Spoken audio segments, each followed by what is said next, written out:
Mes amis IES, bienvenue. Si vous êtes venus ici pour vous renseigner sur le neuroatypisme, les neuroatypismes, eh bien, vous êtes bien tombés. Et si vous êtes venus pour vous renseigner sur les thérapies, vous êtes bien tombés. En matière de parcours neuroatypique et d'errance psychologique, Alexandra Sturer est un modèle, un véritable cas d'école, avec une liste de troubles et pathologies neuropsychologiques impressionnantes, étonnantes, ainsi qu'une vie remplie d'expériences plus ou moins dramatiques, marquantes, qui nous arrivent lorsque l'on se cherche, lorsque l'on ne comprend pas pourquoi on fonctionne différemment, et puis lorsqu'on ne sait pas vers quelle personne et quelle thérapie se tourner. Pour Alexandra, ce sera un parcours plein de rebondissements, et malheureusement jalonné aussi d'addictions, de sevrages, de thérapies diverses et variées. Un trajet qui l'amènera elle-même à se former à la thérapie qui l'a sauvée, la thérapie ACT. De tout cela, elle en a sorti un livre qui s'appelle « Mon dernier sevrage grâce à la thérapie ACT », un livre intense que je vous conseille de lire intensément d'ailleurs, et que je vous recommande véritablement. Si vous connaissez un peu Alexandra sur les réseaux sociaux ou sur YouTube, sur quelques vidéos dans lesquelles elle apparaît, vous comprendrez pourquoi ce livre vous parlera, comme cela a été mon cas. Un entretien fort et fort instructif, dans lequel nous allons donc aborder évidemment ce qu'est cette thérapie ACT, mais ce qu'est aussi la paire aidance, ce concept qui prend de l'ampleur en France, et puis ces troubles et pathologies dont Alexandra souffre et a souffert. Et puis vous allez voir un super pouvoir, une synesthésie que je ne connaissais absolument pas et qui véritablement mérite le détour. Alors c'est parti, bonne écoute et bonne visionnade, et puis n'oubliez pas que cet épisode n'aurait jamais pu voir le jour sans l'aide des contributrices de ce podcast, car ce média ne fonctionne que grâce à vous. Et donc si vous voulez m'aider dans mon travail, il y a un lien unique dans la description de cet épisode, et vous pouvez aussi passer directement par YouTube en cliquant sur le bouton rejoindre, où il vous sera proposé un abonnement pour 1,99 € seulement pour toutes les connaissances et les entretiens, les interviews, les témoignages que ce podcast vous apporte et qui me demande énormément de travail. Et je vous en remercie intensément. À tout à l'heure. Ton livre, moi, il m'a... Je savais vraiment pas à quoi m'attendre, mais vraiment, il m'a presque bouleversé en fait. Autant parce qu'il y a des points qui me parlent, évidemment, par rapport à certains parcours de vie, certains trucs, tout ça, mais aussi parce que c'est hard, quoi, comme...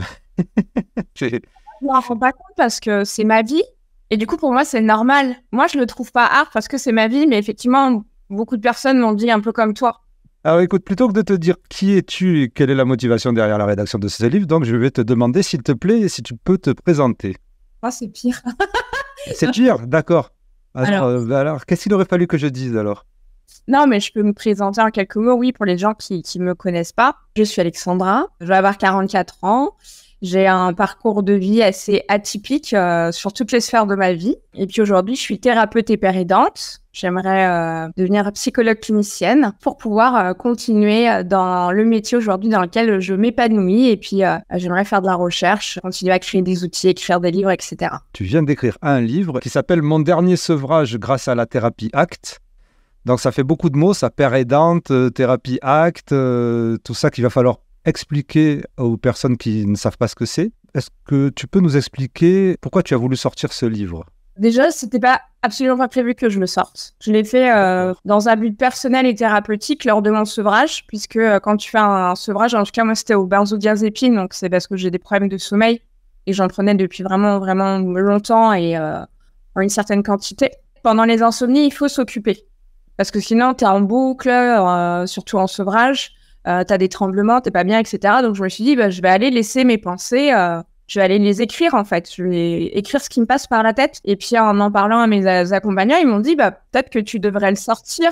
Peut-être que ça pourrait aider les autres en fait, ton parcours. Puis au début, je m'étais là, mais non, enfin voilà quoi, je le fais pour moi. Finalement, à la fin, je me suis dit, non, pourquoi pas le sortir? Parce qu'en fait, j'ai un parcours qui est pas typique. Effectivement, peut-être que les gens pourront se reconnaître dedans. Peut-être que ça pourra aider les professionnels à se former à la thérapie ACT, qui est reconnue et qui aide vraiment. Et puis, ça pourra aussi peut-être permettre aux autres personnes de donner la force, soit d'aller chercher un diagnostic, ou soit de se sortir de leur dépendance, etc. On ne va pas laisser attendre les gens trop longtemps pour savoir ce qu'est une thérapie ACT, puisqu'on vient de le répéter 2 fois. Donc, qu'est-ce que la thérapie ACT? La thérapie ACT, ça fait partie des thérapies cognitives et comportementales de troisième vague. C'est une thérapie dans laquelle on va apprendre une nouvelle compétence qui s'appelle la flexibilité psychologique et qui intègre aussi la pleine conscience. Donc, on va apprendre à s'ancrer, à se remettre dans l'instant présent. On va apprendre également à agir en fonction de ses valeurs ou de ce qui est important pour nous dans la vie, malgré les pensées, les sensations, les émotions négatives et désagréables, plutôt que de lutter contre et de finalement nous laisser contrôler par elles et nous empêcher de faire quelque chose. Eh bien là, on va apprendre cette flexibilité psychologique avec un choix, avec des valeurs, en repérant nos valeurs, pouvoir agir en fonction de ce qui est important pour nous. Peut-être que je peux donner un exemple pour que ça soit un petit peu plus clair. On va partir sur l'anxiété. Moi, j'ai un trouble anxieux généralisé. Bon, bah voilà. Donc, admettons que aujourd'hui, je dois aller faire mes courses à Carrefour parce que j'ai pas de quoi me nourrir. Je suis très, très, très anxieuse. Et mon choix, ça va être soit il faut que j'aille faire mes courses, mais je sais pas dans quel état je vais y arriver, si je vais y arriver ou si je vais lâcher mes courses en plein Carrefour, ou alors j'y vais pas et puis ce soir, je mange pas. Bon, là, l'exemple est vraiment assez tranchant, mais c'est pour qu'on puisse comprendre. Donc, du coup, j'ai cette anxiété, je sais que je dois aller à Carrefour, qu'est-ce que je vais faire? Je vais me poser, je vais fermer les yeux, je vais me concentrer sur moi, sur mes sensations, mes émotions. Et puis, je vais leur faire de la place. L'anxiété, elle est très désagréable, mais je sais que plus je me dis « Oh là là, mon Dieu, je vais faire une angoisse, ça va être terrible, ça risque de se voir, je vais avoir des accélérations cardiaques, ça va être horrible. » Plus je vais faire ça, plus je vais être dans la lutte. Et justement, plus mon angoisse, ça va prendre de la place. Que là, en fait, en la conscientisant, en l'objectivant et en lui permettant d'exister, je vais être avec elle. Alors moi, perso, je leur parle. Comme je le dis dans le livre, moi, mon anxiété, elle s'appelle Bourriquet, elle est bleue. Je vais faire « Ok, t'es là pour m'indiquer quelque chose, mais ça veut pas dire qu'il va y avoir une catastrophe. On va respirer ensemble, on va être là dans l'instant présent. Ok, qu'est-ce qui est important pour moi ici et maintenant? Est-ce que c'est d'aller faire mes courses et puis du coup de rentrer avec ce que j'ai envie pour pouvoir être bien ce week-end et manger correctement? Ou est-ce que là, l'angoisse, elle est tellement prenante que pour moi, c'est pas possible d'y aller. Il faut vraiment que je fasse ce choix en conscience. Alors là, comme ça, quand on le dit, c'est facile, mais c'est tout un apprentissage, ça se fait pas comme ça. Du coup, tu as le droit de choisir ou non d'aller faire tes courses avec ton anxiété ou pas. Du coup, la flexibilité psychologique, elle va te donner ce choix-là. Tu as tout un travail et du coup, tu dis, ok, là, je décide d'aller faire mes courses. Je sais que ce qui va être compliqué pour moi, par exemple, ça va être le bruit, les gens, les odeurs. Donc, je vais mettre mon casque, je vais mettre mes stratégies en place. Je vais faire de la respiration. Je vais aller à Carrefour, je vais faire mes petites courses, je vais rentrer. Et quand je vais rentrer, malgré mon anxiété qui a été là avec moi tout le temps pendant le temps des courses, je vais accepter qu'elle soit là, je vais pas lutter contre. Je lui ai fait de la place. Du coup, j'ai pu aller faire mes courses. En fait, quand tu arrives à faire cette action pour toi, malgré le contexte et que ça soit hyper pénible, quand tu rentres, même si tu es lessivé, tu dis « Moi, je suis fière de moi. Malgré ce que j'ai ressenti, j'ai été au bout de ce que j'avais envie, en fait. C'était d'aller faire mes courses et de ce soir me faire un bon repas et de me poser devant une série. Et ça, c'est super cool. » Vous venez d'avoir un cours de thérapie ACT en direct. Comme quoi, il me fallait cet exemple de Carrefour parce que là, tu tombes pas mieux. Carrefour, j'ai grandi à côté d'un Carrefour et c'est horrible. Ouais. En fait, le livre aussi, pour revenir dessus, c'est que il n'y avait pas de plan, il y avait, c'était vraiment mes idées que j'ai couchées comme ça. Il y a pas eu il y a eu des corrections au niveau grammatical, etc., mais il n'y a pas eu de correction de choses refaites. Il a été coulé comme ça, en fait. Je n'y ai pas du tout réfléchi. Là, donc, tu as parlé de la thérapie ACT. Qu'est-ce qu'effectivement les benzodiazépines et pourquoi tu as voulu t'en débarrasser? Et les benzodiazépines, en fait, ce sont des relaxants, des anxiolytiques. Donc, qui, moi, à l'époque, m'ont été prescrits dans le cadre d'abord d'une dépression. J'avais eu des antidépresseurs également. Et puis, j'ai eu des somnifères. Donc, j'avais à la fois des anxiolytiques et à la fois des somnifères. Et puis, en fait, à un moment, j'ai arrêté les antidépresseurs parce qu'en fait, malgré les antidépresseurs, mes problématiques étaient toujours là. Donc, je voyais pas l'intérêt de les continuer. Enfin, ça a quand même duré 17 ans. Et puis à un moment, j'ai dit, en fait, j'aimerais arrêter tout ça parce que ça me va pas, sauf que j'ai appelé à l'aide plusieurs fois, ça a été refusé. Jusqu'à temps que je rencontre et je tombe sur cette étude qui m'a permis d'arrêter les benzos. Donc c'est effectivement de cette addiction, de ce sevrage des benzodiazépines dont tu parles en priorité. Je crois qu'au début de ton livre, tu dis qu'il faudrait aussi que les médecins ou que les psychiatres nous apprennent aussi à en sortir et pas simplement à en rentrer en nous les proposant. Ce que tu viens de dire, ça relie directement à cette citation-là, puisque effectivement, tu as appelé à l'aide. Tu as appelé à l'aide et c'est pas évident peut-être de pouvoir s'en sortir de ça. Et je pense que ça peut parler à beaucoup de personnes, puisque je crois que la France est un gros consommateur de tout ça. Si on a des gros consommateurs, et c'est vrai que, en tout cas, moi, dans mon parcours d'expérience, en plus, j'avais pas vu de psychiatre, c'était une doctoresse à l'époque, un médecin généraliste. On m'a jamais parlé des prescriptions, quoi. Et en fait, à chaque fois que j'allais, on me redonnait une ordonnance, je changeais de médecin, c'était pareil. Mais en fait, on me posait même pas de questions, on m'a jamais proposé d'aller voir un psychologue. Enfin, c'était il y a plus de 20 ans maintenant. Mais c'est difficile parce qu'en fait, à la fois, quand tu te rends compte que t'es addict parce que tu t'en rends pas compte tout de suite, c'est quand le jour où t'as plus de cachet parce que t'as oublié d'aller chez le médecin, et là, tu commences à trembler. Et tu commences à pas être bien. Et là, tu commences à regarder tes fonds de tiroir. Tu commences à paniquer, à être pas bien. Et là, c'est là où tu te dis, mais j'ai un problème. Et là, tu te rends compte des choses. Et là, tu te dis, waouh, c'est chaud.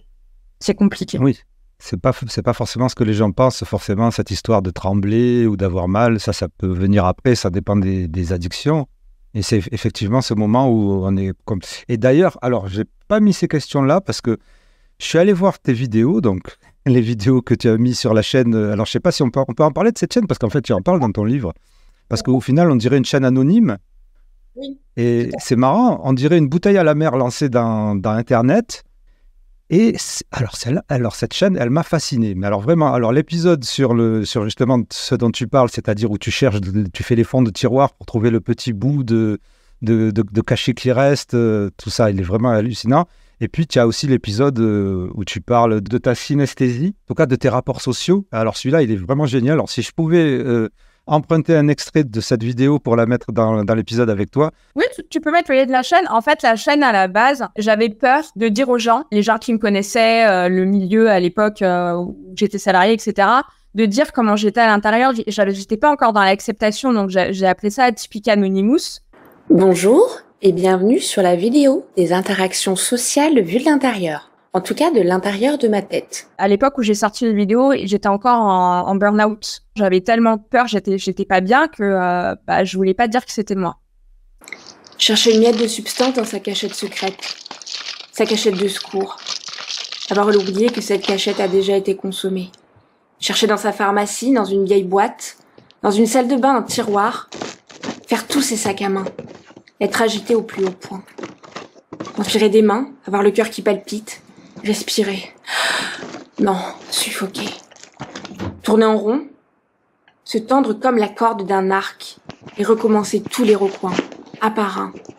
Et être persuadé qu'il y aura toujours, juste, un petit grain chimique décomposé dans un coin. Trouver une miette gonflée par de l'humidité qui a traîné là depuis des mois. La contempler et la prendre délicatement sur la pulpe des doigts. La mettre dans sa bouche. Prendre une grande inspiration. Se sentir rassuré, soulagé, apaisé. J'avais peur du rejet et puis de tout ce que j'avais vécu, tu vois, déjà. Et un jour, j'ai dit, non, c'est moi, j'assume, je m'assume pleinement, c'est mon fonctionnement, j'ai pas à me rejeter, j'ai pas à avoir honte, en fait. Mais c'est toi qui les as montées aussi, les vidéos ou... Ouais. Waouh, ben écoute, je te félicite, parce qu'elles sont vraiment prenantes, elles sont vraiment prenantes. Et donc, justement, on va enchaîner avec ça. Justement, c'est toi. Donc, dans ton livre, tu présentes une collection de troubles et de comorbidités que moi, j'ai trouvé impressionnantes. Hein. Pourtant, moi, j'en ai pas mal. Mais alors là, c'est vraiment à un haut niveau. Est-ce que tu as envie d'en faire la liste là, maintenant? Est-ce que tu pourrais en faire la liste? Est-ce que tu les as toujours? À partir du moment où tu fais certaines thérapies, tu peux te débarrasser, entre guillemets, de certaines comorbidités ou certains troubles où tu vis avec? Alors, il y en a qui sont amoindris par les stratégies et par les thérapies, mais ils sont toujours là. Puis parfois, ils reviennent un peu plus fort. Donc après, on retravaille dessus. D'accord. Donc, dans l'ordre, dans le livre, tu parles de TDAH au départ. Tu as été... Alors, petite, ça, je l'ai appris pendant mon demi-parcours de diagnostic avant le décès de ma maman. Apparemment, j'avais été diagnostiquée dans l'enfance TDAH dans les années 90, donc c'était tabou. Mes parents avaient dit, elle se calmera, c'est pas grave. Et puis, l'anxiété, j'ai toujours été anxieuse depuis toute petite. Ça, on m'a toujours dit, mais tu te poses trop de questions, mais t'es trop anxieuse. Les gens me faisaient peur. Enfin, voilà, il y avait déjà plein de choses. Mais ça n'avait pas été pris en charge. Alors, j'en veux à personne dans ma famille. Tout le monde a fait l'a pu, hein, donc voilà. Avec les années, ça s'est amplifié en fait. Et plus t'avances au collège, alors, tu vois encore plus un décalage au lycée, puis après la vie, puis à un moment en fait, comme tu surcompenses, j'ai fait 6 burn-out en tout, hein. Et puis à la fin, t'exploses. Et là, le dernier, j'ai dit, là, il faut que j'aille vers quelqu'un parce qu'il y a un truc qui va pas, mais sauf que je sens qu'à un moment, je vais plus me relever. Et donc j'ai entamé un parcours diagnostic, donc sur 31 mois, par choix, parce que j'étais en burn-out, donc je voulais pas faire tous les tests en n'étant pas bien, parce qu'on sait très bien que quand tu es en dépression, burn-out, avec beaucoup d'anxiété, ça peut fausser les autres tests. Donc j'attendais d'aller mieux pour pouvoir aller au bout. Et donc, effectivement, le premier diagnostic qui a été posé, c'est bien un TDAH avec un trouble anxieux et des troubles du sommeil. Et puis, ensuite, il y a eu le TSA, le trouble dysphorique. Donc, le TSA, trouble du spectre autistique. Donc, tu es autiste. Trouble dysphorique, c'est-à-dire? Alors, le trouble dysphorique, c'est le syndrome prémenstruel, mais qui est beaucoup plus fort, avec des symptômes psychiatriques. C'est-à-dire que à peu près entre 8 et 12 jours par mois, j'ai l'humeur qui va complètement changer, donc ça, je le repère, et je vais avoir des pensées suicidaires, avec des envies de passage à l'acte, mais c'est en fait à cause d'une hormone. Donc, ouais, et c'est un peu dommage d'ailleurs, si je peux glisser un petit message au passage, c'est que c'est pas assez pris en compte, je trouve, par les professionnels qui disent que c'est pas grave, que c'est les hormones, que c'est toutes les femmes pareilles. Or, avoir envie de se suicider tous les mois, ce n'est pas normal. Non, c'est pas normal. Non. Voilà. Donc, moi, j'ai trouvé des stratégies qui fonctionnent pour moi, qui sont pas toujours efficientes, mais comme je suis suivie, au moment où je suis pas bien, je peux toujours en parler à mon psychologue, par exemple. Après, j'ai pas du tout envie de mourir, mais si tu veux, après, j'ai compris aussi avec la psychologue TSA qui me suit que il y a également aussi, lorsque l'on a un TSA et qu'on comprend pas forcément toutes ces émotions et ces sensations sur l'instant présent, le cerveau peut t'envoyer en fait des images pour que tu réagisses, pour enlever, si tu veux, cette douleur émotionnelle. Donc, ça peut être des scarifications, de l'hyperphagie, etc., etc. D'accord. Et tu as aussi des troubles 10, donc, aussi? Dyslexie, ça, depuis petite. Et j'ai un trouble visio-spatial. Ah oui, voilà. Et effectivement, ce trouble visio-spatial. Ça, j'ai pas trop compris comment tu... Et tu es aussi... tu entends pas bien, c'est ça aussi? Tu as des problèmes auditifs. Tout à fait. Je par l'audition, je m'en suis rendu compte à l'âge de 18 ans. J'ai aucune pathologie de l'oreille, parce que j'ai vu plusieurs grands professeurs, j'ai fait tous les examens de la Terre. Et en fait, ma psychologue qui s'occupe de moi pour le TSA m'a expliqué que probablement, en fait, le fait de surcompenser, de pas savoir écouter mon corps, en fait, ça ressortait par d'autres moyens pour me faire comprendre qu'il fallait que je fasse des pauses, etc., etc. Donc, par exemple, il y a la perte d'audition, les problèmes de peau, etc., etc. Et apparemment, je suis pas la seule dans ce cas. Oui, mais alors ça, c'est un multi-cas. Et moi, je recommande aux followers d'aller voir justement ta vidéo où tu montres les interactions sociales que tu as avec les gens. Donc, comment tu écoutes, comment tu vois, parce qu'en plus de ça, donc, tu as quelque chose qui n'est pas problématique en soi, une synesthésie qui fait que tu vois des sous-titres sous les gens lorsqu'ils te parlent. Et ça, c'est vraiment... Alors pour moi, j'ai découvert la synesthésie il n'y a pas longtemps. J'ai découvert la synesthésie lorsque je me suis intéressé à l'héroïne de la série HPI. Il y a, je crois, ils ont recensé plus d'une 50aine de sortes de synesthésie différentes. La tienne, je ne la connaissais absolument pas. Donc, je recommande aux gens d'aller voir parce que... D'ailleurs, je vais en mettre un extrait parce que je ne pensais pas que ça pouvait exister. Tu vois des sous-titres sous les gens lorsqu'ils te parlent. Dans cette vidéo, je vais vous expliquer la façon dont j'interréagis avec les gens et ce qui n'est pas perceptible pour mon interlocuteur.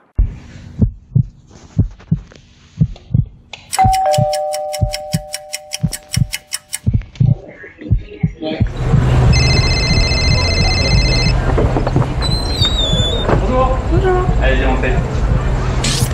Allez. Du coup, je suis Monsieur Luna, c'est moi qui vais vous soigner.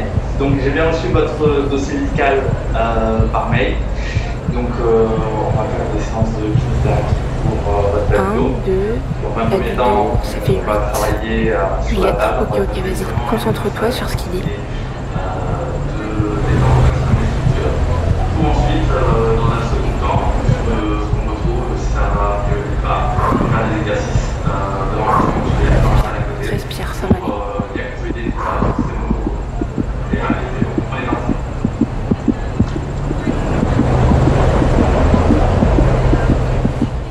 tu vois toujours des sous-titres sous les gens lorsqu'ils te parlent?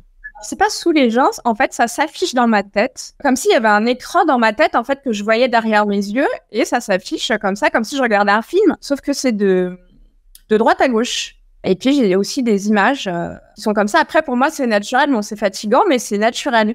Mais bon, ça me sert aussi.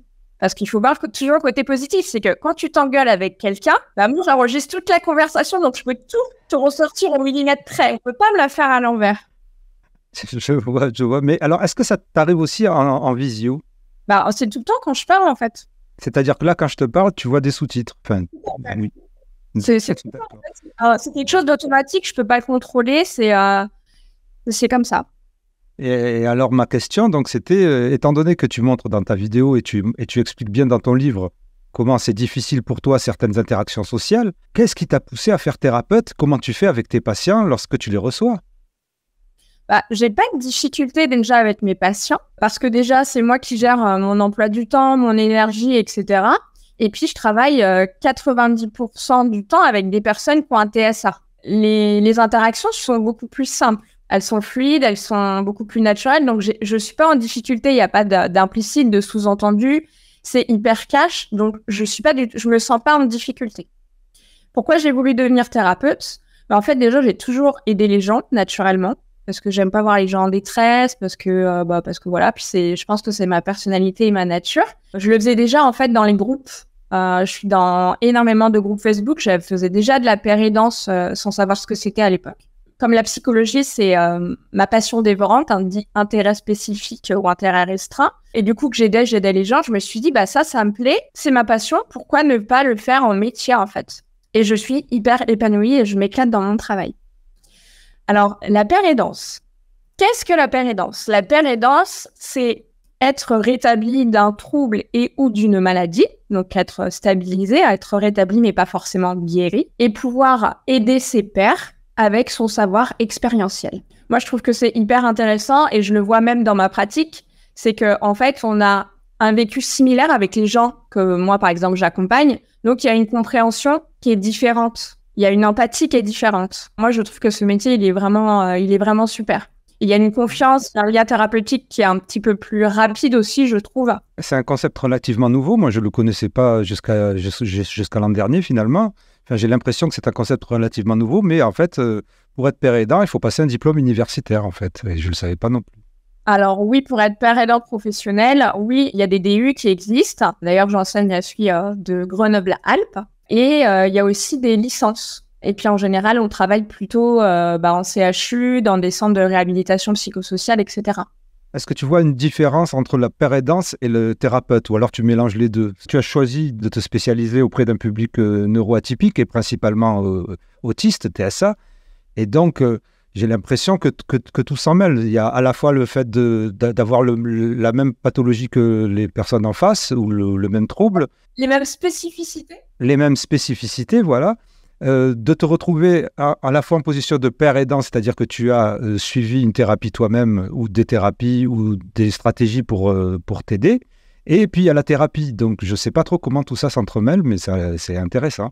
Alors, mélanger, j'aime pas trop le terme mélanger, mais moi, je trouve que c'est très intéressant. Effectivement, je partage parfois des morceaux de ma vie personnelle pour expliquer aux patients, voilà, vous n'êtes pas tout seul, moi aussi, je vis tout ça. Je sais ce que l'on peut ressentir, comment on peut réagir dans sa tête et tout. Et en fait, la plupart des patients me le disent à chaque fois, « Ah là là, mais vous avez une compréhension de moi, ça fait du bien, en fait, de se sentir compris. » Et tu vois, ça, c'est hyper fort.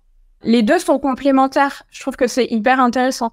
Il y a des gens qui ne savent pas que je suis autiste et qui ne savent pas que je suis père aidante, qui me consultent, voilà. Par contre, je le précise toujours, parce que souvent, me prendre pour une psychologue, et ça, je le dis toujours, non, je suis thérapeute, je suis père aidante. Et puis, parfois, je leur dis, mais je vous comprends, j'ai un TSA. Ah, je pensais que c'était écrit lorsqu'on te contactait, que la plupart des gens voyaient directement écrit que tu avais un TSA. Alors, il y a des gens qui le voient, il y a des gens qui ne le voient pas, et des gens qui viennent du bouche à oreille, donc ils prennent directement rendez-vous. Ça dépend des gens, en fait. Tu es assez, enfin, je trouve, mais c'est peut-être dans ma bulle, tu es assez présente sur les réseaux sociaux, en tout cas. Il y a donc les vidéos dont on a parlé tout à l'heure. Tu fais aussi une série avec un autre thérapeute dont je ne me souviens plus le nom. Cette série s'appelle Thérapeute atypique. C'est ça, avec Benjamin Schwendorf. Tu es aussi présente donc sur la plupart des réseaux sociaux. Comment tu le vois, ton rôle sur les réseaux sociaux? En fait, moi, le but, c'est de faire de la sensibilisation. Donc, je fais beaucoup d'infographies, je renseigne beaucoup, je repartage beaucoup.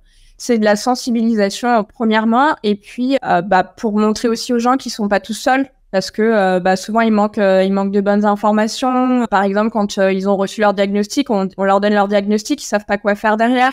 Donc, pour moi, c'est important de dire, voilà, vous pouvez contacter, par exemple, une orthophoniste pour vous aider sur tel plan, une psychomotricienne, nanana. Pour moi, c'est important de pouvoir les aider et les guider dans leur cheminement. Pourquoi je fais ça? Parce que moi, j'ai été toute seule pendant 39 ans et que j'ai pas envie que les gens vivent tout ce que j'ai vécu, en fait. Pour moi, c'est important de pouvoir aider. On est sur la même ligne. On est sur la même ligne, effectivement. Moi, c'est un peu depuis au départ, c'était vraiment sur les hauts potentiels intellectuels. Et puis après, vraiment, quand j'ai compris, d'abord quand j'ai eu mon diagnostic TDAH et que j'ai compris ce que tu expliques très bien aussi dans ton livre, toutes ces histoires d'errance médicale, d'errance psychologique, de trucs qui prennent énormément de temps avant de comprendre exactement ce dont on souffre, en fait. Je ne sais pas si pour toi, c'est important de mettre des mots. Moi, j'ai l'impression que pour moi, c'est important de mettre des mots sur les troubles. Mais certaines personnes vont dire que oui, on nous met dans des cases, on nous étiquette. Moi, ça ne me dérange pas. Au contraire, j'ai l'impression que c'est libérateur. Et il me semble que dans un épisode justement de thérapeute atypique, tu en parles aussi. Je pense que tu en parles aussi dans ton livre. Comment le diagnostic, ça te permet de te retrouver. Alors, effectivement, quelle est toi ta position par rapport au diagnostic, aux cases, aux étiquettes? Alors, moi, j'appelle ça une étiquette administrative parce que je veux pas me définir par ça. Enfin, quand je dis ça, je veux pas me définir par mes troubles parce que je suis une personne humaine et avec sa personnalité. Mais par contre, l'étiquette, elle est importante. Pourquoi? Parce que moi, toute ma vie, je me suis sentie en décalage. Je me suis dit que j'étais folle. Je me suis fait tout un monde dans ma tête qui était juste horrible. Et quand enfin on m'a dit c'est ça et c'est ça et c'est ça, et que j'ai pu lire et j'ai mis des mots dessus, ça m'a vraiment soulagée. Je me suis dit, je suis pas folle, je suis différente. Je peux mettre ça et ça et ça en place pour améliorer mon quotidien. Ah, ça va être plus cool. Alors, quand je dis ça, je vis pas dans le monde des bisounours et c'est pas facile tous les jours. Je fais toujours des meltdowns, des shutdowns. Je suis anxieuse. C'est pas aussi parce que c'est mon métier que c'est facile. Mais par contre, je le vis différemment. Mais alors, tiens, j'ai plein de questions que j'avais pas prévues, évidemment. Justement, comment tu te définis? C'est-à-dire que moi, en priorité, là maintenant, si on devait me définir, c'est vrai que je mets en général en priorité le TDAH. Mais c'est vrai que, moi aussi, pareil, j'ai TDAH, trouble anxieux. J'étais sans doute dysgraphique, mais je l'ai découvert à travers mon fils. Ce qui m'a aidé à comprendre pourquoi j'avais une écriture pourrie. Et donc, il y a, entre guillemets, le HPI, mais voilà, c'est pas ce que je mets en avant non plus.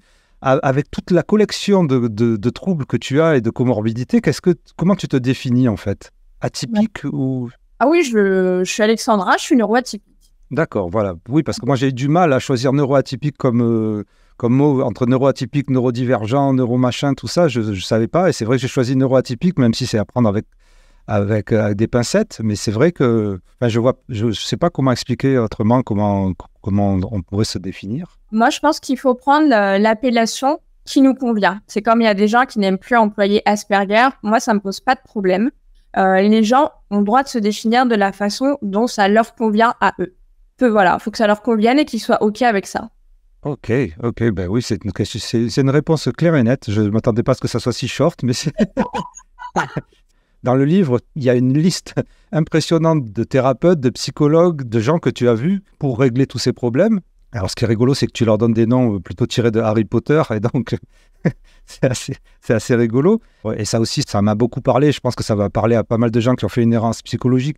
Au final, je ne sais jamais si on se construit tout seul en allant voir toutes ces personnes-là, et en creusant de notre côté, je ne sais jamais comment interpréter ça, en fait. C'est quelque chose d'assez difficile. Je ne sais pas si toi, tu considères que, en fait, tout ce parcours-là qui a permis ensuite d'en arriver jusqu'au sevrage, de faire cette thérapie ACT, de devenir thérapeute, d'écrire ton livre, de t'adresser, d'avoir des patients, est-ce que tout ça, c'est quelque chose qui s'est construit au final où tu as pu le maîtriser, ou c'est quelque chose que tu ne maîtrisais pas du tout?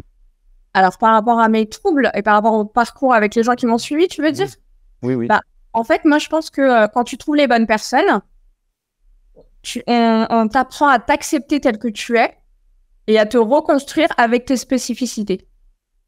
Et il est là le parcours du rétablissement. Et à partir de cette acceptation pleinement de son fonctionnement, parce que c'est pas facile de dire ouais je suis pas autant capable que les autres, etc. C'est un long chemin. Mais à partir de là, c'est pas plus facile, mais on est plus indulgent envers soi-même et on est plus bienveillant envers soi-même. En tout cas, moi j'ai appris de la bienveillance envers moi et ça a changé vraiment beaucoup de choses. Et on en revient, moi je pense, de mon côté, ça c'est mon avis, effectivement, au fait que pour moi le diagnostic m'a permis justement de mieux me comprendre et d'être plus bienveillant avec moi. Au contraire de peut-être, à un moment tu rencontres une psychanalyste qui elle au contraire te fait, au final, elle te fait culpabiliser, comme c'est un peu la psychanalyse, c'est ça fait culpabiliser ou les parents ou soi-même. Effectivement, on n'est plus dans l'acceptation, on est dans quelque chose de toujours chercher une cause qui serait due à soi ou aux autres.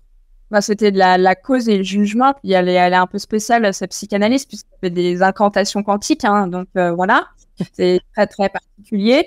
Mais effectivement, je suis sortie de là avec... alors j'étais en pré-burnout à cette époque. Donc je suis ressortie de là avec... en fait, je suis défectueuse, je suis pas normale, c'est de ma faute. De nouveau, je fais pas assez d'efforts. Mes parents l'ont jamais voulu. Je suis aimée de personne. Je suis ressortie avec ça. Donc, je suis rentrée chez moi, je me suis effondrée dans ma salle de bain, j'ai pleuré. Ouais, et tu l'expliques vraiment bien.